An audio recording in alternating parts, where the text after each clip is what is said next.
What is up, guys? So you probably haven't been wondering where I am. You probably haven't noticed that I've been AWOL for a bit. You won't really be able to see this now because it's kind of well on the way to healing, but I had surgery on my jaw to remove the titanium plate that was in there from kind of having my jaw moved forward many years ago. It was basically protruding out a bit. So they've basically gone through the outside of my cheek. You can't really see it because there's hair over there at the minute. I'm gonna have a proper shave after this video because I had my stitches out earlier. But yeah, basically I've been recovering from that.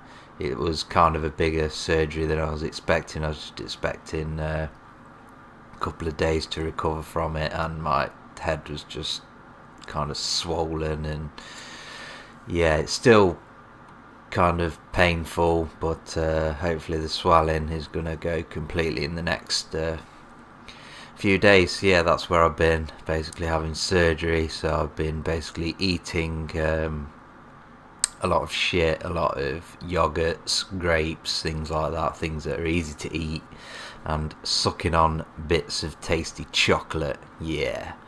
So yeah, basically I've got fat over the past couple of weeks that I've been AWOL.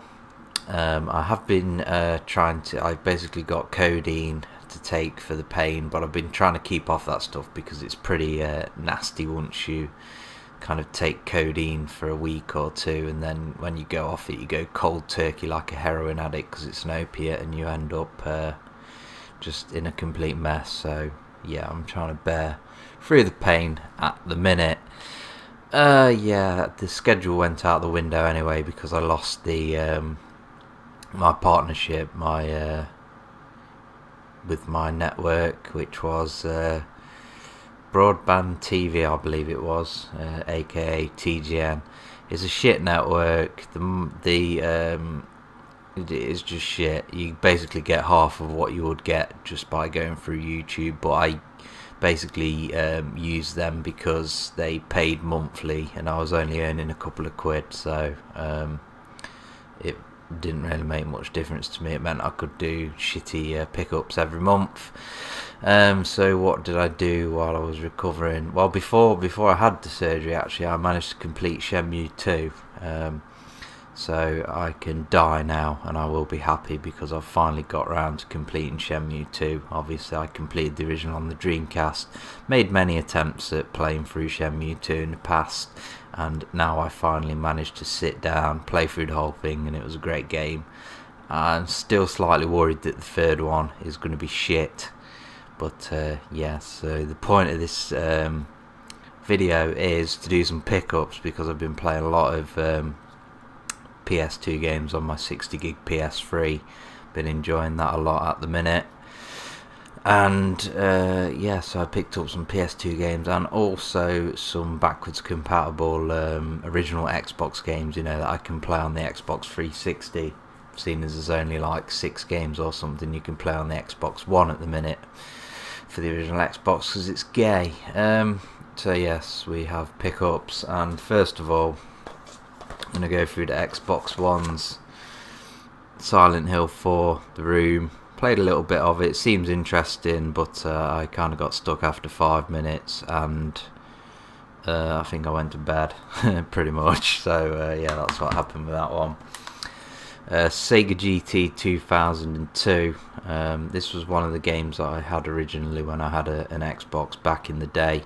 Obviously you didn't get Gran Turismo on the Xbox because it's a Sony exclusive, so this was the next best thing. This was your kind of realistic racer on the Xbox, and I really enjoyed it back in the day.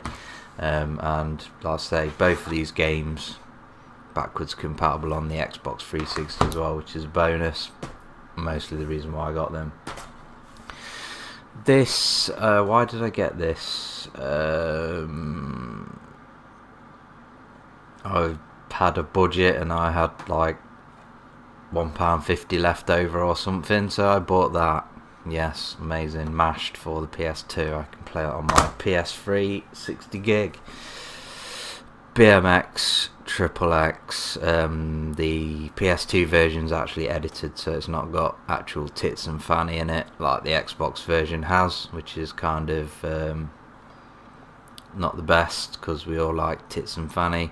The actual gameplay in this game isn't that bad, but the actual structure of the game and the challenges is garbage, because essentially it's the same as Dave Mirror 2, the engine and trick system and gameplay and everything, but the kind of actual content of the game is just pretty garbage, to be honest. Right, so been playing a lot of Tekken, Tekken 1, Tekken 2, Tekken 3, PS1 games downstairs. So I picked up Tekken 4, and this wasn't the first Tekken game that I picked up. The first one was actually Tekken 5. To be honest, I wasn't really aware that this one was released on the PS2, and it's kind of the most complete Tekken. I mean, it's got Tekken 1, 2 and 3, the arcade games, on this disc, and it's also got, is it Star Blade or something, included on the disc that you can unlock, some Namco arcade game.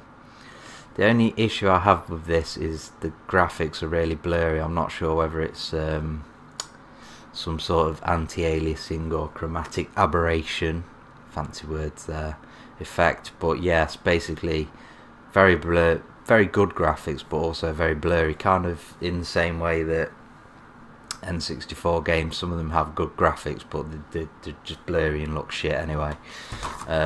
Tekken 4, graphics aren't as good, player models etc. aren't as detailed, but it does have very crisp graphics. But this is the one that had kind of the uneven levels, the uneven fighting surfaces, and the levels had walls and things, and it was I actually like it, but I can see why some people don't like it. Headhunter Redemption, I actually ordered the first game as well, but it's not come yet. I have the first game on the Dreamcast anyway, but I'm probably never going to get around to playing it.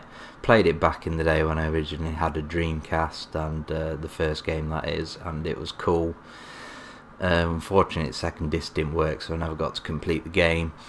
I bought this years later on the PS2, and I thought it was shit, but it was like £2, so I thought I'll get both of the Headhunter games.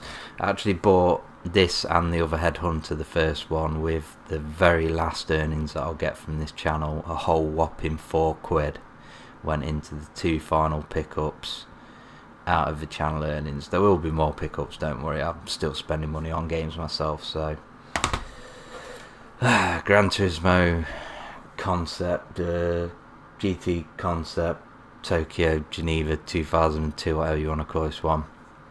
It was a game that I kind of missed out on back in the day. The interesting feature of this game is that if you complete 50% of the game, you can import your Gran Turismo 3 save file and essentially convert that save file to have 10 million credits. So then basically, like, I've been playing Gran Turismo 3 with the Suzuki Escudo, 1800 horsepower, and just like, well, it doesn't go around corners, but it decimates everything in a straight line. It's kind of awkward to drive in the game, but so yeah, that's an interesting one. Got some weird cars in it. It's interesting to see the Nissan GTR concept before they actually kind of finalised it. I mean, I think that's the car on the cover. But yeah, it's interesting to see the early prototype of that, with it actually being a car now. A couple of these Steam games here. Death by Game Show. Yeah. And Warden Melody of the Undergrowth. Yeah. And a game that I was always interested in, Jaguar XJ224, the Mega CD. Yeah, This was made by Core Design, who used to reside here in Derby. I don't believe they exist anymore, but they made Tomb Raider. Tomb Raider can suck my dick. So there you go. A whole whopping bag of dicks. And yeah, surgery. You can't see anything. There's a patch of hair there where I shaved round because I still had stitches in and I didn't want to cut the stitches off. So that is where I've been, still recovering. I think I'm going to fucking lie on my bed now and watch a movie in a bit.